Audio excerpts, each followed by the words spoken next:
حسین ابن علی کے شعر ابوالفضل عباس حسین کی بارگاہ میں توسل کریں اپنے اس بھائی کا وسیلہ پیش کرتے ہوئے۔ جب سوال لوگ کرتے ہیں کہ علیہ السلام کیوں کہتے ہیں آپ کہ بھائی امامت کا ذکر قرآن میں کہاں ہے بتائیے، تو بہت سمپل ہے، امامت کا ذکر تو حتی رسول اللہ کی آمد سے پہلے الرحمن الرحیم دعا کہ جو روضہ رسول پر مانگی گئی۔ ایک اعرابی آیا، بدو عرب، لیکن اس کی دعا ایسی تھی کہ یہی واقعہ روضہ رسول پر بھی پیش آیا اور بیت اللہ شریف خانہ کعبہ پر بھی پیش آیا، اور امام علیہ السلام نے اس کی دعا پر آمین کہا، یعنی اس کی دعا کو پسند فرمایا۔ تو میں وہ دعا کہ جو روضہ رسول پر کی گئی تھی وہ فرش عزا امام حسین پر کر رہا ہوں تاکہ ہم رسول اللہ سے متصل ہو جائیں، اور دعا بھی ایسی ہے جو ہماری دنیا اور آخرت کی نجات کے لیے کافی ہے۔ اس اعرابی نے آ کر کیا کہا؟ دیکھیں، دعا کرنے کا ایک خاص انداز ہوتا ہے، ایک طریقہ ہوتا ہے۔ کبھی آپ ایک خاص وسیلے سے دعا مانگتے ہیں، اپنے گناہوں کو یاد کرتے ہیں، اللہ کی رحمت کو یاد کرتے ہیں۔ اس نے آ کر کہا، میں فقط ترجمہ کروں گا، اس نے آ کر کہا کہ پروردگار یہ تیرے حبیب کا روضہ ہے، آپ اپنے وجود میں لے کر آئیے کہ پروردگار یہ امام حسین کا فرش عزا ہے۔ وانا عبدک، یہ تیرے حبیب کا روضہ ہے اور میں تیرا بندہ ہوں۔ والشیطان عدوک، اور شیطان تیرا دشمن ہے، اس لیے کہ تو نے خود کہا ہے عدو مبین، شیطان تمہارا کھلا ہوا دشمن ہے۔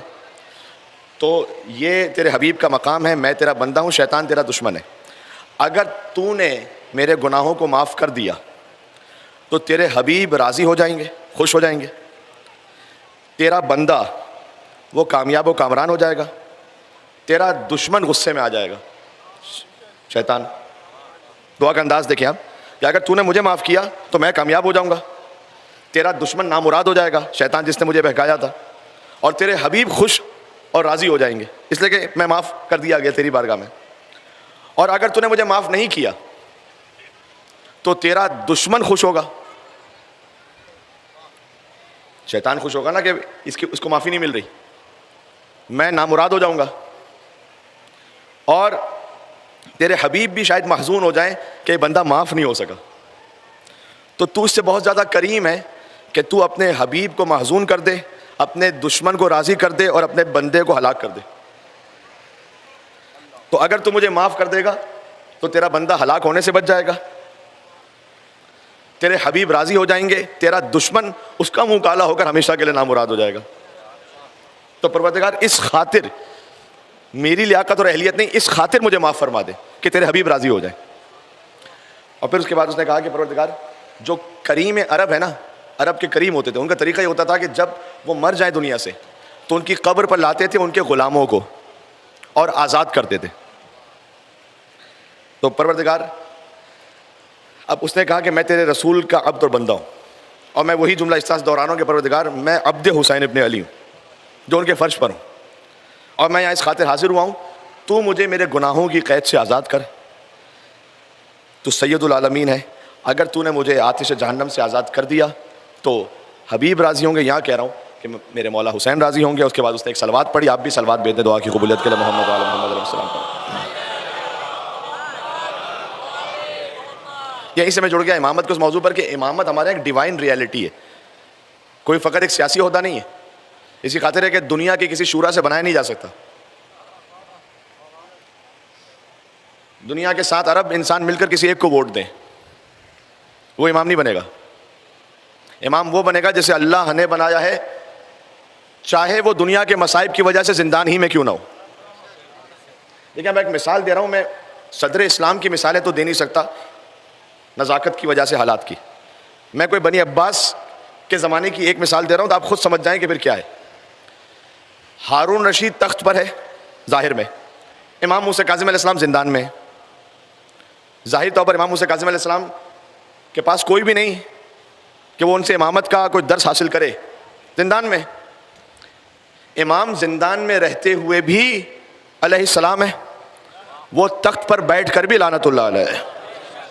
بس اس مثال کو لے جائیے جہاں تک لے جانا ہے آپ کو۔ تو امامت کا جو تصور ہے وہ ایک ایسی ڈیوائن ریئلٹی ہے کہ جس کا ذکر اللہ نے قرآن میں کیا ہوا ہے۔ قرآن میں کرنے کا مطلب ہے کہ بندوں کا اختیار نہیں ہے یہ۔ اور جو آپ نے بار بار کہ بھائی امامت کا ذکر قرآن میں کہاں ہے بتائیے، تو بہت سمپل ہے، امامت کا ذکر تو حتی رسول اللہ کی آمد سے پہلے انی جاعلک للناس اماما، ابراہیم علیہ السلام کے لیے جو اللہ نے کہا کہ ہم نے آپ کو انسانوں کا امام بنایا. مجھے بتائیے گا ابراہیم نبی بھی تھے، رسول بھی تھے، خلیل بھی تھے، اس کے بعد کہنے کی ضرورت کیا تھی کہ ہم نے امام بنایا؟ یہ بالکل ایک لاجیکل آرگومنٹ آپ پیش کر سکتے ہیں اس سینس میں کہ کسی کلرک کو تو کہا جا سکتا ہے کہ ہم نے آپ کو مثلاً اسسٹنٹ مینیجر بنایا، اور اسسٹنٹ مینیجر سے کہا جا سکتا ہے ہم نے آپ کو مینیجر بنایا، برانچ آفیسر بنایا، ایریا آفیسر بنایا، وغیرہ وغیرہ. اس ایریا آفیسر کو اگر آپ یہ کہیں کہ ہم نے آپ کو کلرک بنایا تو یہ اس کی شان نہیں بیان ہو رہی، یہ اس کی توہین ہو رہی. جس کے پاس آلریڈی نبوت کا عہدہ ہے، بات پہنچ رہی میری، جس کے پاس آلریڈی رسالت کا عہدہ ہے، جس کے پاس آلریڈی خلت کا عہدہ ہے، اللہ کہہ رہا ہے انی جاعلک للناس اماما، ہم نے آپ کو انسانوں کا امام بنایا. اگر امامت بلند نہ ہوتی نبوت سے، رسالت سے، خلت سے، تو یہ کہنا لغو ہو جاتا. امام بنایا، اگر امامت کو نچلا عہدہ ہے تو وہ آلریڈی ان کے پاس اوپر عہدہ موجود ہے، تو کہنے کی کیا ضرورت ہے کہ ہم نے آپ کو امام بنایا؟ اس کا مطلب ہے کہ کوئی ایسا عہدہ ہے. اور پورے قرآن میں مجھے بتلا دیجیے کہ جب اللہ نے ابراہیم علیہ السلام کو نبی بنایا یا رسول بنایا یا خلیل بنایا تو ابراہیم نے کہہ دیا وَمِن ذُرِّيَّتِي، میری نسل میں بھی کوئی بنا دے گا نا.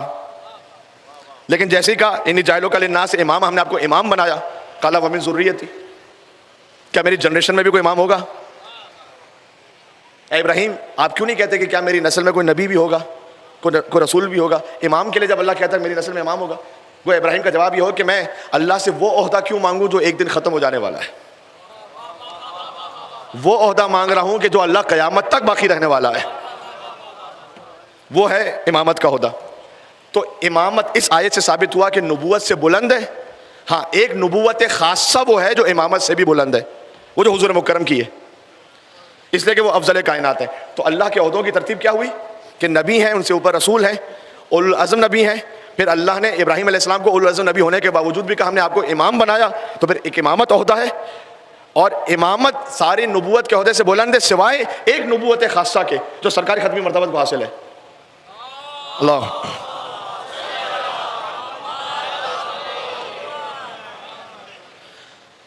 اسی خاطر ہے کہ اللہ نے دو اطاعتوں کا نہیں 3 اطاعتوں کا ذکر کیا ہے. کلمے میں آپ کے 3 چیزیں کیوں؟ لا الہ الا اللہ محمد رسول اللہ. علی ولی اللہ کہاں سے آیا؟ قرآن کی آیت سے آیا، سورہ نساء کی آیت سے آیا، آیت نمبر 59 سے. یا ایھا الذین آمنوا، ایمان والوں سے خطاب ہے، غیر مومنوں سے نہیں. ایمان والوں سے اللہ کہہ رہا ہے اطیعوا اللہ، اللہ کی اطاعت کرو. سینکڑوں مرتبہ کی سنی ہوئی آیت ہے، لیکن میں کچھ 10-12 آیتیں جلدی جلدی پڑھوں گا آپ کے سامنے تاکہ استدلال جو آرگومنٹ ہے نا وہ کمپلیٹ ہو جائے. اللہ کی اطاعت کرو، رسول کی اطاعت کرو، اور اول الامر کی اطاعت کرو. اللہ کی اطاعت، رسول کی اطاعت. اگر یہ کافی تھا تو اول الامر کہنے کی ضرورت کیا ہے؟ کون ہے اول الامر؟ وہ اول الامر کوئی اتنے عظیم ہے کہ اللہ اس کے رسول کے سیکوینس میں بادشاہوں کو یعنی لے کر آئیے، وزراء اعظم کو یعنی لے کر آئیے، صدور جو گزرے ہیں. کیونکہ جب ان کی اسپیچ آ رہی ہوتی تھی نیشنل ٹیلی ویژن پر تو پہلے یہ آیت چلتی تھی، حاکم وقت. اس اول الامر سے مراد میں سمجھا حاکم وقت. یعنی کتنی بد نصیبی ہے کہ اللہ کی اطاعت کرو، رسول کی اطاعت کرو، اور اب حاکم وقت کا نام خود دماغ میں سوچیے، اس کی اطاعت کرو. یہ کوئی ترتیب بنتی ہے؟ اچھا اس میں بہت کچھ ہے جو بیان کیا جا سکتا ہے، وقت بھی محدود ہے، لیکن میں قرآنی آرگومنٹ پر ہی اگر رہوں. قرآن میں آپس میں کنٹرڈکشن تو ہو نہیں سکتا. اللہ نے کہا اطاعت کرو اللہ کی، رسول کی، اولو الامر کی. حدیث موجود ہے، حدیث پڑھ دیتا ہوں تبرکن، لیکن ہو سکتا ہے کوئی حدیث کو نہ مانے. جن کے لیے قرآن کافی ہے تو پھر ان کے لیے میری تقریر بھی کافی ہو جائے، اس لیے قرآن کہتا ہوں حدیث. لیکن پہلے سنا دوں آپ کے لیے. جب یہ آیت نازل ہوئی تو جابر ابن عبداللہ انصاری، جن سے حدیث قصہ کی روایت ہے، وہ کہتے ہیں کہ میں رسول اللہ کی خدمت میں تھا. میں نے رسول اللہ سے پوچھا کہ اللہ اور رسول تو ہمیں سمجھ میں آ گیا کہ ان کی اطاعت، اولو الامر کون ہے؟ علی ابن ابی طالب تشریف فرماتے، فرمایا کہ میرے بعد اولو الامر علی، پھر حسن، حسین، علی، محمد باقر. یہ وہ حدیث ہے کہ جس میں جابر عبداللہ انصاری نے کہا کہ رسول اللہ نے مجھے کہا کہ تم میرے اس فرزند کو دیکھو گے، محمد باقر کو. امامت پہ بات ہو رہی ہے نا. اور جب تم ان کی زیارت کر لو تو میرا سلام ان تک پہنچا دینا. یعنی رسول اللہ کا سلام پہنچا امام باقر علیہ السلام تک. یہ بھی سن لیجیے گا. جب سوال لوگ کرتے ہیں کہ علیہ السلام کیوں کہتے ہیں آپ، میں نے ایک مرتبہ امام باقر علیہ السلام کے جشن میں، وہ آن لائن موجود ہے، اس کو یہاں دہرانا نہیں چاہتا، تقریباً 10 حوالوں کے ساتھ پڑھا تھا کہ یہ روایت برادر اہل سنت نے اپنی کتاب میں لکھی ہے. چاہے امام باقر کو امام نہ سمجھتے ہوں لیکن فرزند رسول تو سمجھتے ہیں نا نسل رسول میں سے. انہوں نے لکھا کہ جابر ابن عبداللہ انصاری سے رسول اللہ نے کہا تھا کہ میری نسل سے ایک بیٹا آئے گا محمد باقر, اسے میرا سلام کہنا. تو کم سے کم اتنا تو طے ہو گیا کہ جس کو رسول اللہ کا سلام ملے وہ علیہ السلام نہیں ہوگا تو پھر کیا آپ علیہ السلام بنائے گا مل کے تو علیہ السلام کی تو یہ دلیل ہے. بار بار بچپن سے سن رکھا ہے کہ جبریل اس در کے خادم, میکائیل اس در کے خادم. تو اگر میں کہوں جبریل رضی اللہ تعالیٰ عنہ, رضی اللہ تعالیٰ عنہ کوئی برا ہوتا نہیں, بہت اچھا ہوتا ہے, قرآن میں اس کا ذکر ہے. کبھی کبھی جن کے ساتھ منسوب ہو جاتا نا اس وجہ سے, ورنہ جو عہدہ ہے وہ بڑا اچھا ہے. اللہ راضی ہو, یہ اچھی دعا ہے. دعا کرنا اچھا ہے, لیکن کچھ ایسے ہیں جن کے لیے سند ہے کہ اللہ ان سے راضی ایسے ہے کہ ان کی رضا میں اللہ کی رضا ہے.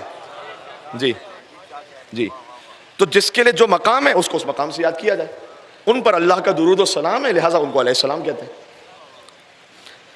اب عرض کر رہا ہوں کہ یہ تو حدیث ہو گئی کہ جابر بن عبداللہ انصاری نے کہا کہ یہ سلسلہ ہے, لیکن اولو الامر کا. لیکن مجھے بتائیے گا, اللہ نے اگر ایک مقام پہ قرآن میں کہا ہے کہ اطاعت کرو اولو الامر کی, ایک پوری فہرست قرآن ہی میں ان کی بھی ہے کہ اللہ نے کہا ان کی اطاعت نہ کرنا,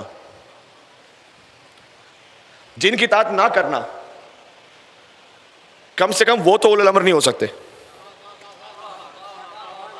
سمپل ہے قرآن سے قرآن, ورنہ تو تضاد ہو جائے گا نا. اللہ ایک طرف سے کہ اطاعت کرو اور یہاں سے کہ اطاعت نہ کرو.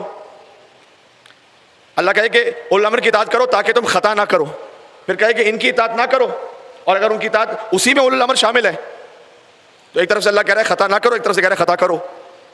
سمپل کر دوں میں, یعنی اللہ کی بات میں کانٹرڈکٹ وہ نہیں کر سکتی بات. اگر آپ کو حاکمان وقت اس فہرست میں نظر آ جائیں جن کی اللہ نے کہا اطاعت نہ کرو, اس کا مطلب ہے کہ کچھ اور ہے.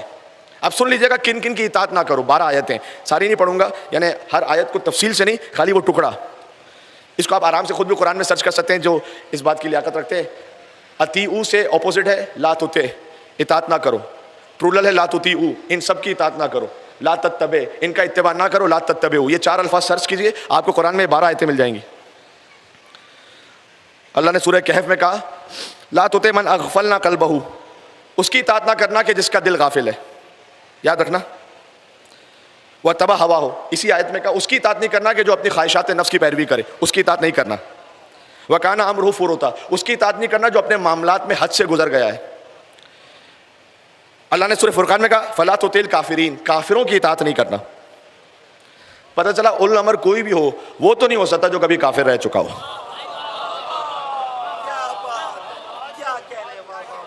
جی, اللہ کہہ رہا ہے کافر کی اطاعت نہیں کرنا, کہہ رہا ہے اولو الامر کی کرنا. تو اولو الامر کافر تو نہیں ہو سکتا. جی, سورہ عنکبوت وَإِن جَاهَدَاكَ لِتُشْرِكَ بِي مَا لَيْسَ لَكَ بِهِ عِلْمٌ فَلَا تُطِعْهُمَا, اگر تمہارے ماں باپ بھی شرک کی طرف بلائیں فَلَا تُطِعْهُمَا, اطاعت نہیں کرنا, یعنی شرک کی طرف بلانے والے کی اطاعت نہیں کرنا. سورہ لقمان میں بھی اس کو ریپیٹ کیا اللہ نے. سورہ احزاب لا تطع الکافرین والمنافقین, کافر کی بھی اطاعت نہیں کرنا, منافق کی بھی نہیں کرنا. اولو الامر منافق بھی نہیں ہو سکتا.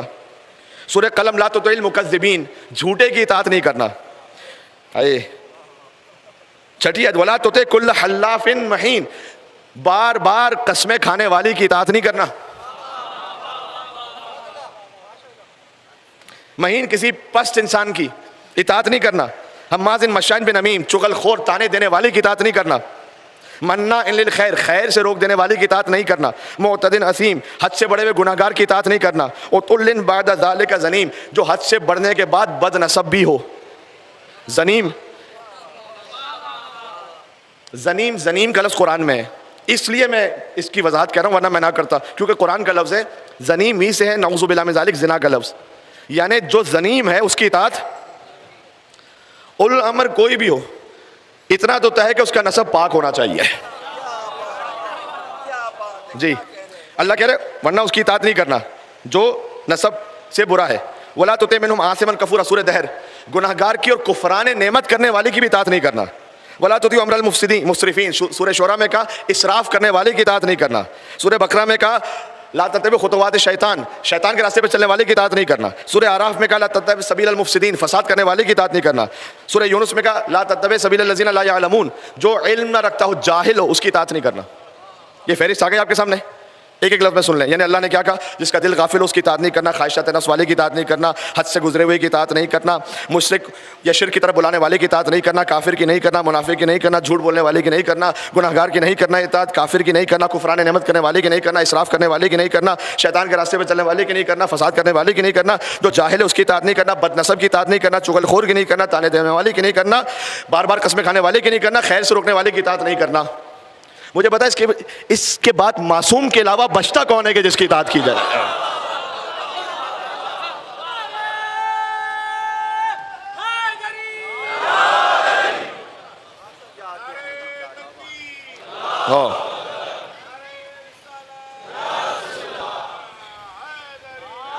یا علی.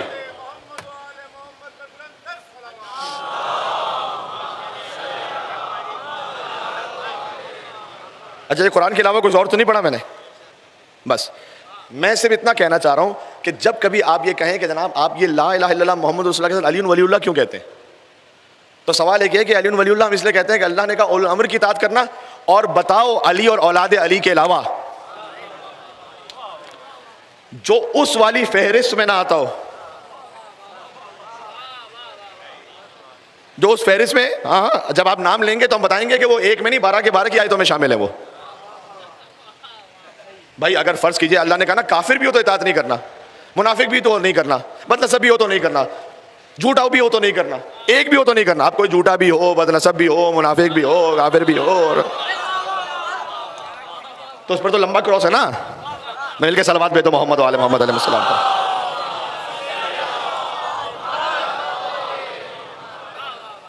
میں چاہ رہا ہوں امامت پہ بات ہو, ایک اور انداز سے بات ہو جائے کہ جو شاید ہو سکتا ہے کہ اس سے پہلے میں نے کم سے کم نہیں کی, تاکہ کوئی نیا انداز ہو جائے. اچھا, پھر اللہ نے کہا یوم ندعو کل اناس بامامہم. امام کا ذکر کہاں ہے قرآن میں؟ یہ لو, یہ لو. اللہ کہہ رہے ہیں ہم قیامت میں بلائیں گی ہر انسان کو اس کے امام کے ساتھ. اوہ, اب اس سے بڑھ کر کیا ذکر چاہیے؟ کون سا ذکر چاہیے؟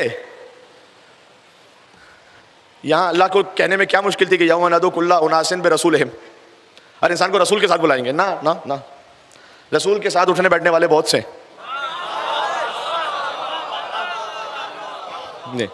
نہ امام کے ساتھ بلائیں گے.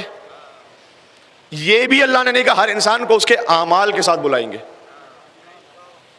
اے اعمال اسی کے چیک ہوں گے جس کا امام ٹھیک ہوگا.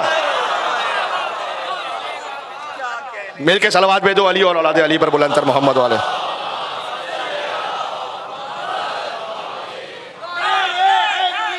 یو علی. جی, اب امام کے ساتھ بلائیں گے تو اس کا مطلب کیا ہے کہ ہر زمانے کا امام ہونا چاہیے یا نہیں ہونا چاہیے؟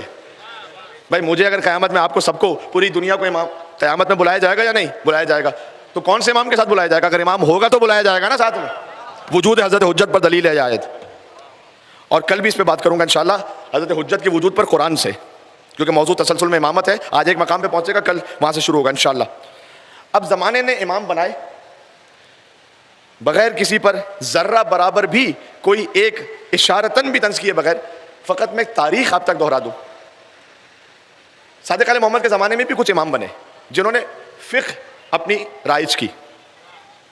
مثلا میں تمام مسلمانوں کے لیے ادب احترام سے نام لینا چاہتا ہوں. مثلا جناب امام ابو حنیفہ, ان کی بھی اپنی ایک فقہ تھی, ان کے فقہ پر عمل کرنے والے بھی تھے. جناب امام مالک, جناب امام شافعی اور جناب امام احمد ابن حنبل, یہ فقہ کے امام تھے. ذرا سوچئے گا, میں کسی کی نہ فقہ پر تبصرہ کرنے کے لیے اپنے آپ کو لائق سمجھتا ہوں کہ میں کوئی بات کروں, میں صرف سن وفات بتا رہا ہوں. سن وفات میں تو کوئی ڈاؤٹ نہیں نا کہ کس وقت ان کی وفات ہوئی. جناب امام ابو حنیفہ, ان کی وفات ہوئی 150 ہجری. رسول اللہ کی کب ہے؟ 11 ہجری. ان کی وفات 150 ہجری. جناب امام مالک, ان کی وفات ہے 179 ہجری. حضرت امام شافعی, ان کی وفات ہے 204 ہجری. میں ترتیب میں چل رہا ہوں, سیکوینس میں, کرونالوجیکل آرڈر میں. جناب امام احمد ابن حنبل, ان کی وفات ہے 241 ہجری, جو 10ویں 11ویں امام کا زمانہ ہے. ان کے بعد پھر کچھ احادیث کے بھی امام تھے, مثلا جناب امام بخاری, جناب امام مسلم, یہ بھی امام تھے. انہیں بھی امام کے نام سے یاد کیا گیا. تو جناب حضرت امام بخاری, جن کی صحیح بخاری مشہور کتاب ہے اور مسلمانوں کی بہت معتبر کتاب ہے، ان کا سن وفات ہے 256 ہجری. بہت ادب احترام سے ایک بات کہنا چاہتا ہوں خالی. اور جناب امام مسلم 261 ہجری، ترتیب میں چلتے جائیں اور تاخیر ہے. جناب امام ماجہ سنن ابن ماجہ 279 ہجری. جناب امام حضرت ابو داؤد 275 ہجری وفات کا سال. جناب امام ترمذی 279 ہجری. جناب امام نسائی 303 ہجری. یہ غیبت صغریٰ کا زمانہ آ گیا. ان میں سے کوئی بھی جب رسول اللہ سے حدیث بیان کرے، بھائی دین تو رسول اللہ سے لینا ہے نا، جب حدیث رسول اللہ سے بیان کریں تو وہ ایسے بیان کرتے ہیں، ظاہر ہے ان کے پاس جو سلسلہ ہے سند کا وہ کیا ہے کہ میں نے سنا اپنے استاد سے، انہوں نے سنا ان کے شیخ الاجازہ سے، انہوں نے سنا راوی سے، ایک اس راوی نے سنا ایک تابعی سے، تابعی نے سنا مثلا کسی محترم صحابی سے، انہوں نے سنا رسول اللہ سے. یہ چین سمجھ میں آ گئی؟ پھر سے دہرا دوں، یوزولی یہی چین ہے کہ میں نے اس حدیث کو سنا اپنے استاد سے، انہوں نے سنا ان کے شیخ الاجازہ سے، انہوں نے سنا ان کے بھی استاد سے، مثلا انہوں نے سنا تبعی تابعی سے، تبعی تابعی نے کسی تابعی سے، تابعی نے ان صحابی سے، صحابی سے رسول اللہ سے. یہ چین آف نیریشن ہے. توجہ رکھنا، میں ایک نقطے پر آ گیا. ان میں سے کوئی نہیں ہے جو حدیث کی سند میں حدیث بیان کرتے ہوئے یہ کہہ سکے کہ میں نے سنا اپنے بابا سے، انہوں نے ان کے بابا سے، انہوں نے ان کے بابا سے، انہوں نے ان کے بابا سے، انہوں نے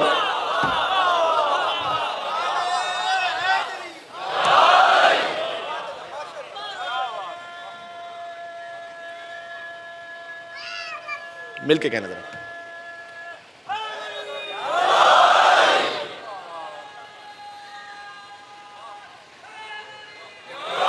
یا علی، یہ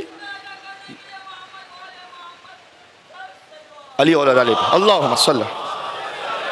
یہ سمپل آرگومنٹ سمجھ میں آ گیا.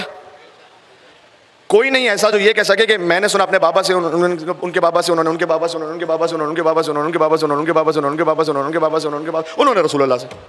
لے آئیے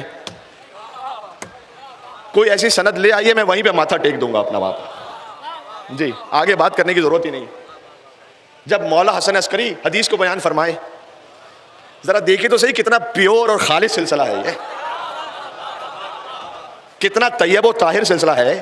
ویسے ہی تو اللہ نے ان کے لائے تطہیر کو نازل نہیں کیا تھا. جی وہ یہ کہیں کہ ان ابی، میں نے سنا اپنے بابا سے، ان جدی، اور انہوں نے بیان کیا میرے دادا سے یعنی ان کے بابا سے، ان ابی ہے، ان ابی ہے، ان ابی ہے، ان ابی ہے، ان ابی ہے، ان ابی ہے، ان ابی ہے، ان رسول اللہ صلی اللہ علیہ وآلہ وسلم.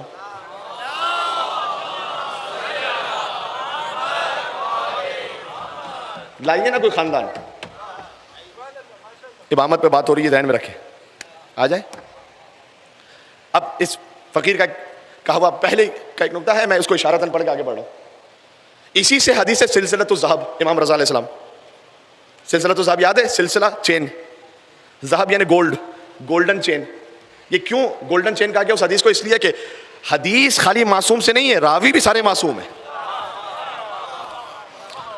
حدیث کا معصوم سے ہونا وہ تو رسول اللہ سے حدیث ہونا اور بات ہے. نہ نہ نہ، راوی سارے معصوم، کوئی غیر معصوم نہیں. جو امام رضا علیہ السلام کے روضے پہ حدیث لکھی ہوئی کہ جب مولا نیشا پور پہنچے، ذہن میں ہوگا آپ کے، مولا کوئی حدیث تو اپنے جج سے بیان کیجئے گا. سبحان اللہ. مولا نے فرمایا کہ میں نے سنا اپنے بابا سے، انہوں نے ان کے بابا سے، انہوں نے ان کے بابا سے، انہوں نے ان کے بابا سے، انہوں نے ان کے بابا سے، انہوں نے ان کے بابا سے، انہوں نے ان کے بابا. عن رسول اللہ صلی اللہ علیہ وسلم، رسول اللہ نے بیان کیا جبریل سے، جبریل کو کہا اللہ نے کہ اللہ یہ کہہ رہا ہے کہ کلمۃ لا الہ الا اللہ، اس لا الہ الا اللہ میرا قلعہ ہے جو اس میں داخل ہو گیا امان سے، ہر عذاب سے محفوظ ہو گیا. اب میں واقعی قربان و صدقے تمام ان مسلمانوں کے کہ جن کے دل میں اہل بیت کی محبت و مودت ہے. اس کا تعلق کسی فرقے سے نہیں ہے. یہ چھوٹا سا گروہ کوئی آ جائے تکفیریت کے نام پر، جس کا کوئی تعلق اہل سنت سے نہیں، ناسبیت کے نام پر، جو برادر اہل سنت ہماری جان ہے، ہمارا نفس ہے، تو اس ٹولے کا کوئی تعلق نہیں. سب اہل بیت سے محبت کرتے ہیں. شف الکرب عن وجہ الحسین، اے حسین کے چہرے سے غم دور کر دینے والے عباس، ایک شف کربی بحق اخیک الحسین، آپ کو آپ کے بھائی حسین ہی کا واسطہ ہے، میرے غم بھی دور فرما دو. مولا نے کہا اپنے شیعوں کو جنت میں ساتھ لے جانے والا میں ہوں. پھر کہا انا الذی عندی دیوان الشیعہ باسمائہم، اے حسین میرے پاس وہ دفتر موجود ہے جس میں میرے ایک ایک شیعہ کا نام لکھا ہوا.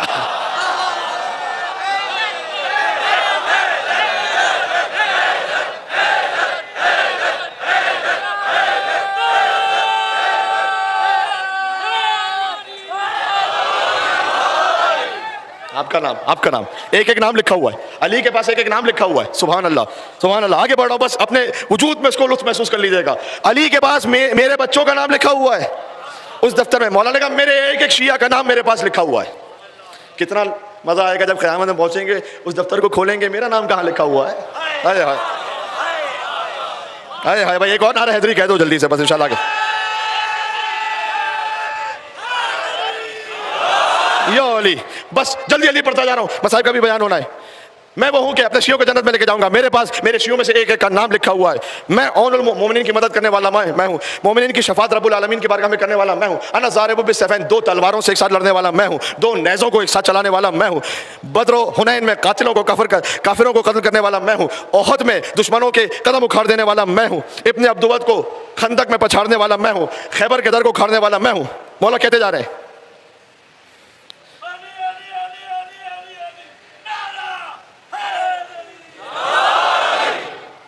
اس لیے میں وہ ہوں کہ جبریل نے اتر کر اللہ کی طرف سے کہا لا فتح الا علی لا سیف الا ذوالفقار.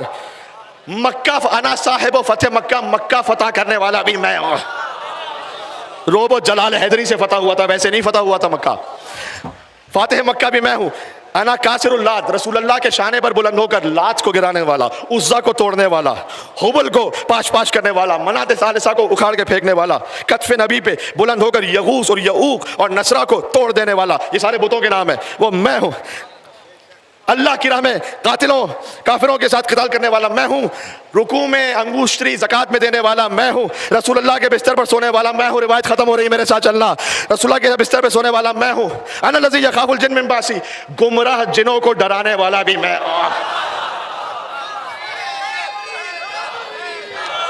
بس نعرہ حیدری کہنا, چلنا میرے ساتھ, چلنا. علی حق علی حق.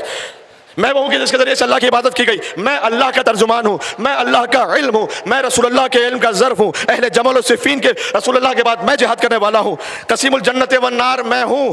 ذہن میں آ گئی پوری روایت. مولا علی کہتے گئے, امام حسین سنتے گئے. فسکت علی, یہاں امام علی رکے اور کہے حسین آپ کی فضیلت کیا ہے.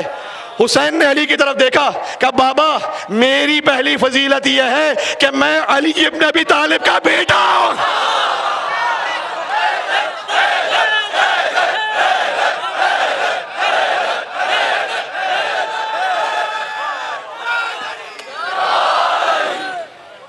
علی کا بیٹا.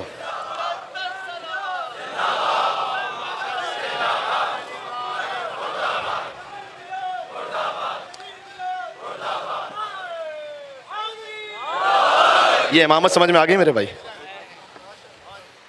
بابا میری پہلی فضیلت یہ ہے کہ میں علی کا بیٹا ہوں. ہائے ہائے.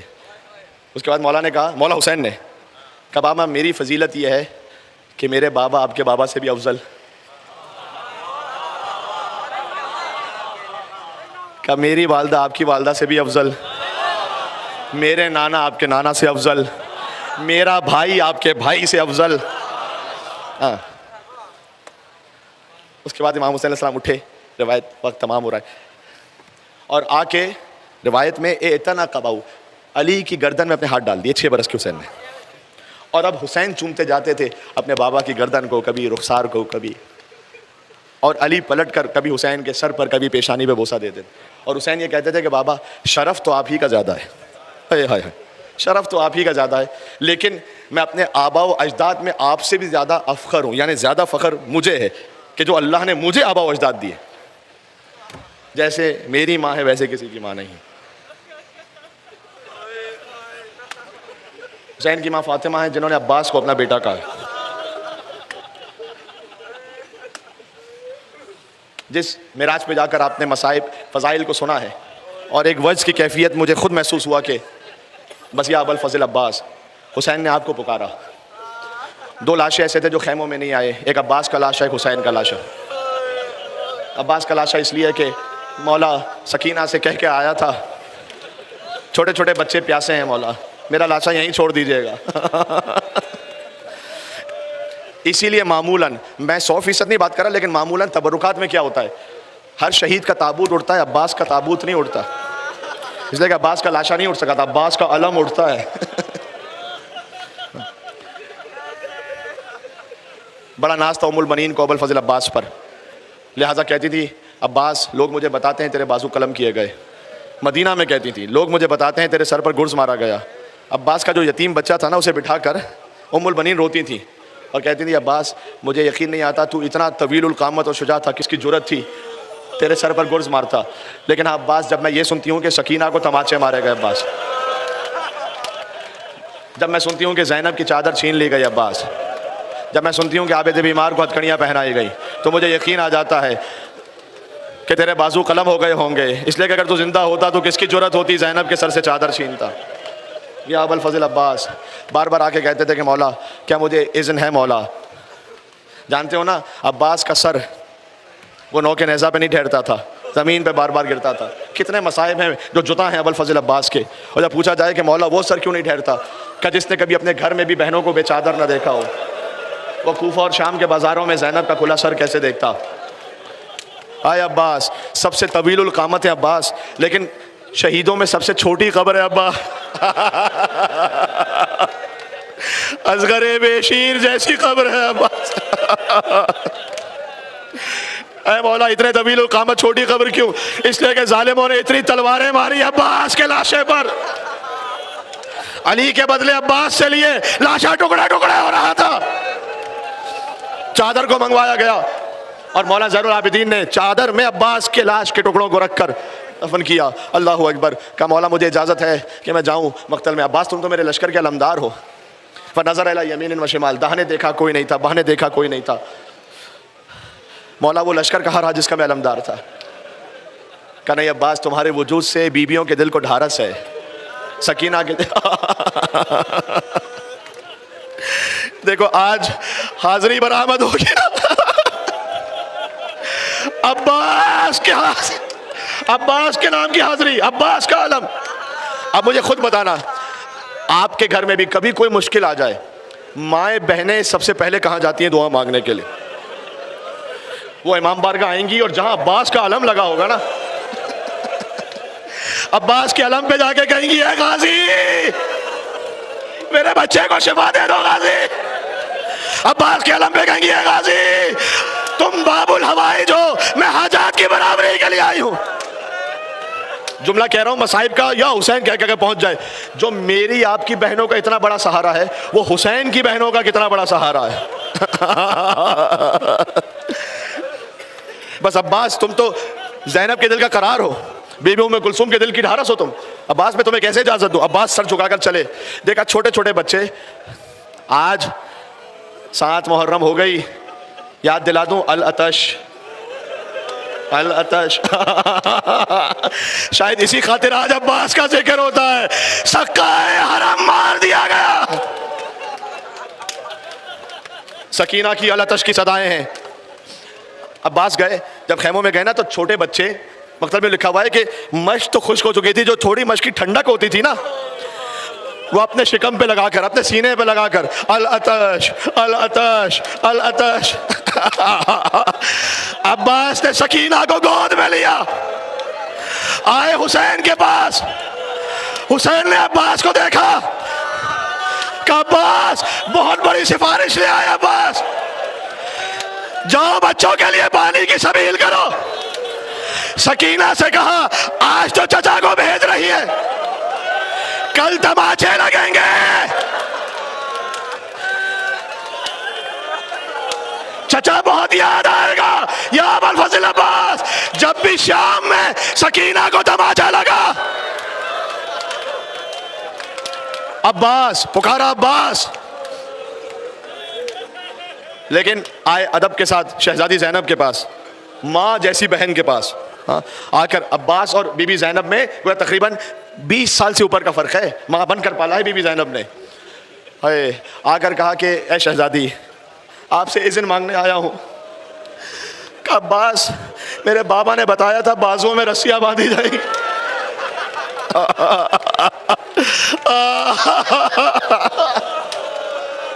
اب میں سوچا کرتی تھی جس کا عباس جیسا بھائی ہو, کون زینب کے بازوؤں میں رسیاں باندھے گا؟ عباس تم جا رہے ہو, زینب کو یقین آ گیا. شانوں میں رسیاں بندھنے کا وقت قریب آ گیا ہے. جاؤ عباس، ہم نے اذن دیا، عباس چلے، اللہ اکبر۔ وہ جلال حیدری ایسا تھا کہ کسی میں جرت نہیں ہوتی تھی کہ عباس کا راستہ روکے۔ 4000 کا پہرا تھا فرات پر، وہ پہرا بھاگا، عباس اے کیا پڑھو، عباس پہنچے فرات پر، لیکن جب فرات پر پہنچے نا عباس، جب آپ پانی میں دیکھتے ہیں تو اپنی تصویر نظر آتی ہے نا، عباس کو شاید سکینہ کی فذکر عطش الحسین، حسین کی پیاس کو یاد کیا عباس نے، پیاسے عباس نے فرات پر پانی دے مارا۔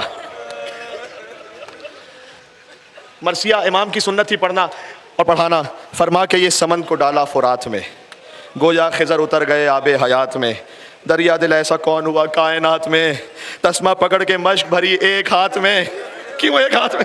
سیراب جب تلک کے شہ بحر و بر نہ ہو، منظور یہ تھا ہاتھ بھی پانی سے تر نہ، گرمی میں تشنگی سے کلیجہ تھا آپ تڑپا رہا تھا قلب کو موجوں کا پیچ و تاب، آ جاتے تھے قریب تو ساگر بکف و باب، عباس پانی کو دیکھتے تھے نا ابھرتا ہوا پانی، کہتا تھا منہ پھیر کے وہ آسماں جناب، عباس آبرو میں تیری فرق آئے گا، عباس آبرو میں تیری فرق آئے گا، پانی پیا تو نام وفا ڈوب جائے گا۔ سن لینا چند دقیقے اور ہیں۔ عباس نے مشک کو بھرا، چلے، کفِ عباس کی زیارت کی ہے کربلا میں؟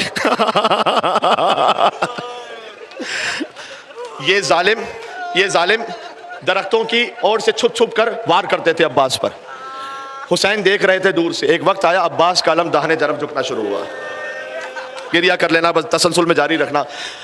یہ وہ وقت تھا کہ جب عباس کا دایاں بازو قلم ہوا، پھر ایک وقت آیا کہ علم بہانی طرف جھکا، عباس کا بہنا بازو بھی قلم ہوا، عباس نے مشق کو دانتوں میں سنبھالا، گویا عباس کے لب ہلے، زبان حال پڑھ رہا ہوں، پروردگار عباس کی کوئی اور تمنا نہیں، بس یہ پانی کسی طرح حسین کے بچوں تک پہنچ جائے۔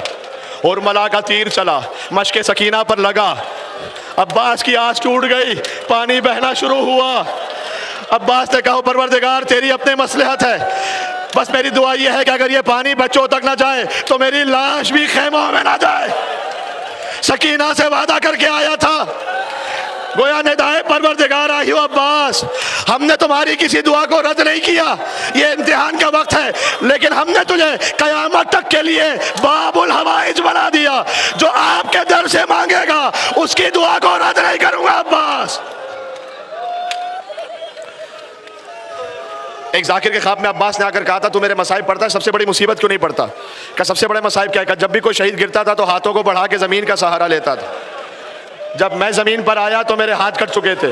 عباس منہ کے بل زمین پر گرے، جو جتنا رو سکتا ہے روتا جائے، کہ مولا میرا آخری سلام، خدا حافظ مولا۔ حسین چلے عباس کے لاشے پر، کسی لاشے پر یہ جملہ نہیں کہا اللہ اکبر، کیا کچھ نہ یاد آیا ہوگا۔ میں نے کہا نا حسین اور عباس میں کتنا فرق ہے، 25 سال کا فرق ہے۔ کہ عباس ایک دن تمہاری ولادت ہوئی تھی، ہم نے تمہیں گود میں لیا تھا، تو ہماری انگلی پکڑ کر چلتے تھے، پھر جوان ہوئے تو بوڑھے بھائی کا سہارا بن گئے، آج حسین کو چھوڑ کر جا رہے ہو عباس۔ حسین نے یہ سب کچھ ایک جملے میں کہا،